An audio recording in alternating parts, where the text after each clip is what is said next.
Shalom, salam kasih dan damai sejahtera dalam nama Tuhan Yesus.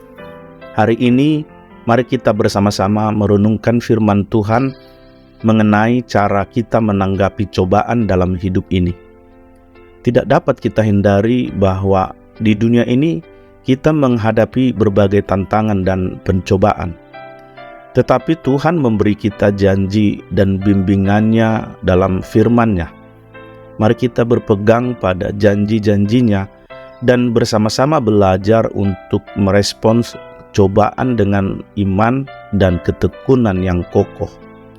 Sebelum kita memulai renungan kita, marilah kita berdoa. Tuhan yang Maha Kudus, Bapa kami yang baik, Bapa yang kami sapa di dalam nama Tuhan Yesus Kristus. Kami hadir di hadapan-Mu dengan hati yang siap dan merindukan kehadiran-Mu. Terima kasih atas kesempatan yang Engkau berikan kepada kami untuk merenungkan firman-Mu.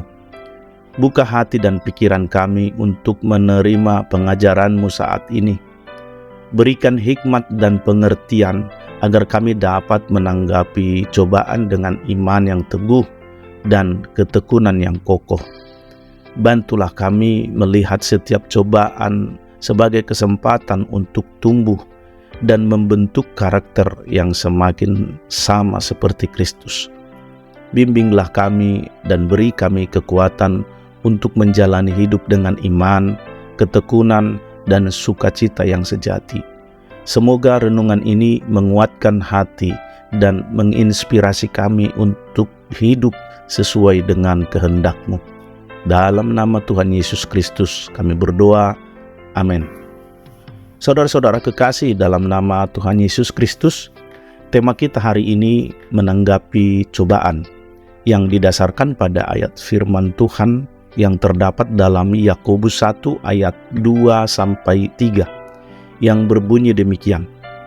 Saudara-saudaraku, anggaplah sebagai suatu kebahagiaan apabila kamu jatuh ke dalam berbagai-bagai pencobaan, sebab kamu tahu bahwa ujian terhadap imanmu itu menghasilkan ketekunan.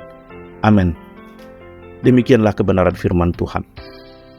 Saudaraku yang kekasih, dalam hidup kita ini, cobaan dan tantangan adalah hal yang tak terelakkan.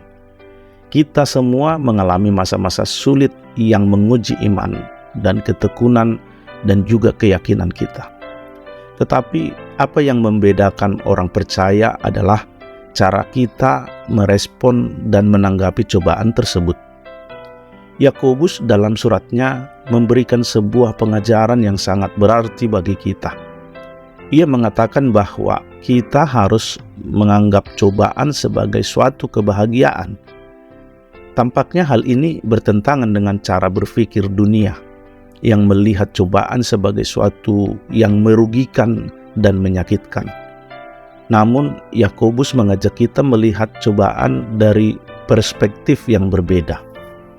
Pertama-tama, cobaan menguji iman kita.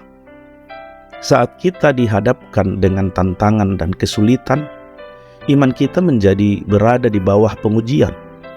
Cobaan itu seperti api yang menyala, yang membersihkan dan memurnikan emas. Dalam proses ini, iman kita akan semakin diperkuat dan tumbuh. Cobaan membantu kita menyadari kelemahan dan ketergantungan kita pada Tuhan, sehingga kita belajar untuk bergantung sepenuhnya padanya.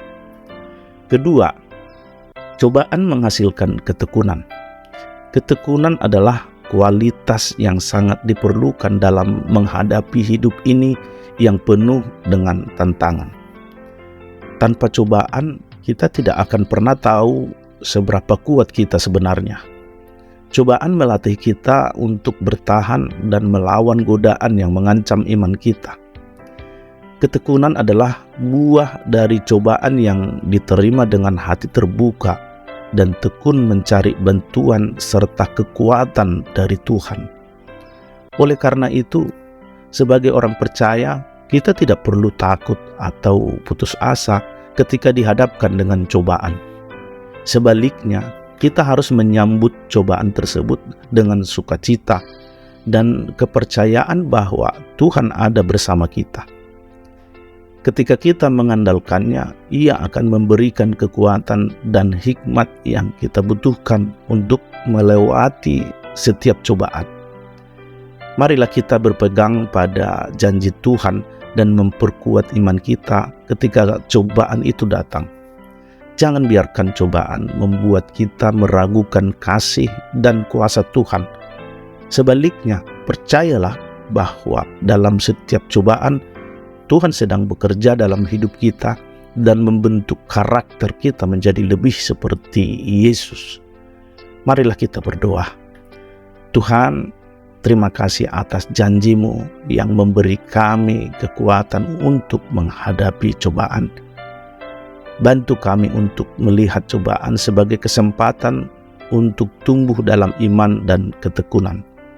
Bangkitkanlah dalam hati kami sukacita dan kepercayaan bahwa Engkau senantiasa ada bersama dengan kami, bahkan dalam saat-saat sulit sekalipun. Terima kasih Tuhan, dalam nama Tuhan Yesus Kristus kami berdoa dan bersyukur. Haleluya. Amin. Saudara kekasih, dalam nama Tuhan Yesus Kristus, demikianlah renungan harian ini. Kiranya menjadi berkat kemurahan bagi kita semua. Sampai bertemu kembali dalam renungan harian berikutnya. Tuhan Yesus memberkati. Amin.